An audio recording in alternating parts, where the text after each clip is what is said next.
It is a belief of mine that if we have a positive attitude towards the things in our lives, that we will end up with more positive situations.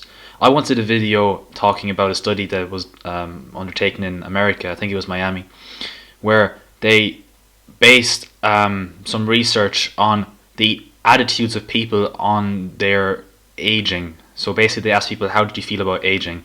And the answers that came back were either negative or positive, you could say. So some people would say, oh, when I'm older I'll be alone, I won't have much energy, and my life will be poor.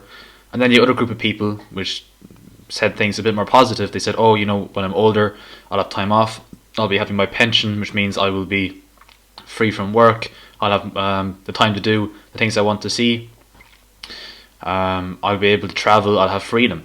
So there were kind of these two subgroups. So they tracked these people for a number of years, and they found that the people with the positive beliefs, the people that used the positive keywords, lived longer.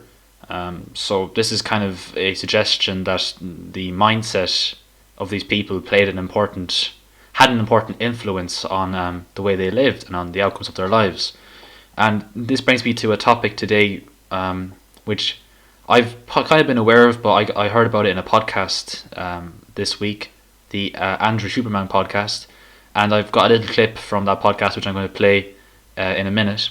But the idea is that belief is powerful. In this clip, a guest on Huberman's podcast called Dr. Lane Norton talks about the placebo effect, and he talks about some experiments with the placebo effect.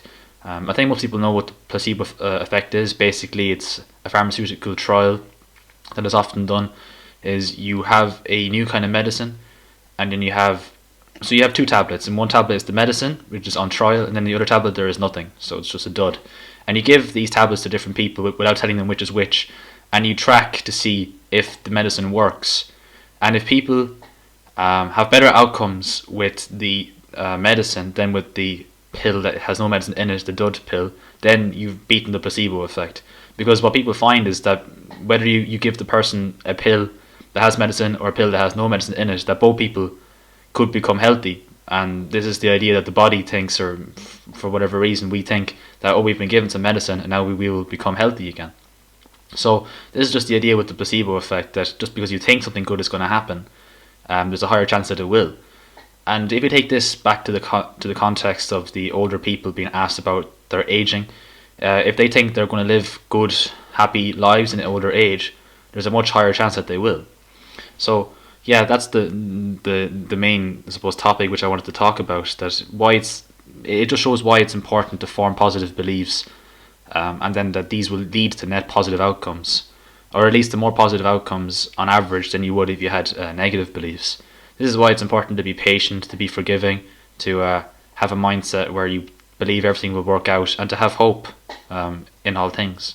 So yeah, I'm going to play off the little clip now. Hope you find it valuable.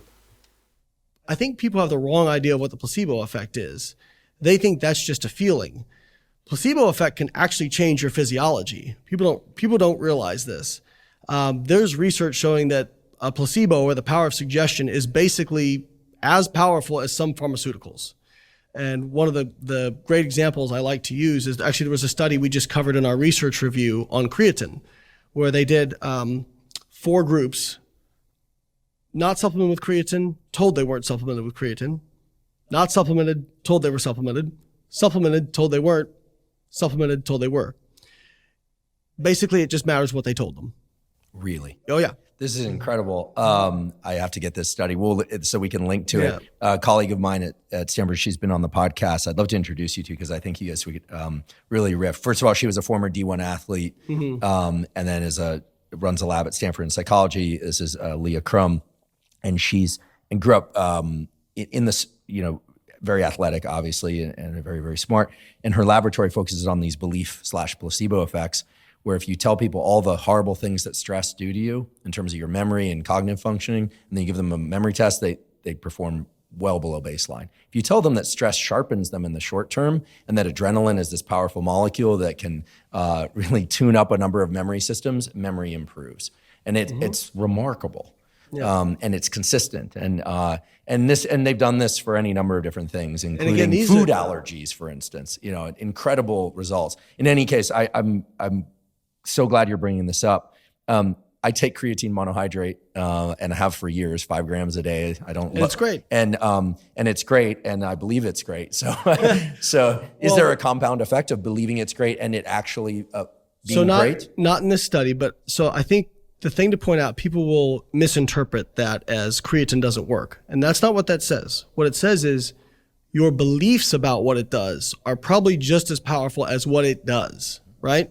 So they actually did a study, and I don't have the citation, but it was, I think, within the last 10 years, where they told people they were putting them on anabolic steroids. And wouldn't you know it, they had better gains. Even though they weren't actually on anabolic steroids, they had better gains than people that they didn't tell were anabolic steroids. And that's like hard outcomes, strength, lean body mass, those sorts of things. So when people say, well, I wouldn't fall for the placebo effect, it's like, you don't have to fall for it if you believe it to be true. The power of belief is very, very powerful. And as a scientist, I wish sometimes I was ignorant so that I could subject myself to the placebo effect more often. Yeah, absolutely. After listening to that segment, I think it really gives a really, I suppose, broad understanding of how little we know about the human body. We really don't know why this belief in certain things works and how it works, but we do know that it is a feature, and that time and time again, for reasons unknown, positive things happen when you believe in positive outcomes. And I think it's something we can train within ourselves, something that we can step by step improve, something that we can learn and incorporate into our lifestyles. This kind of positive belief, this hope that things will work well, that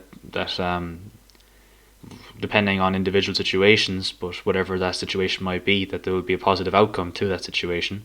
But also for situations in the future where we don't have any information yet, for example, on, again, what life will be like when we're older, that if you believe that things will be okay, and if you work progressively towards making sure that those things will work out well, then things will probably have a higher chance of working and succeeding.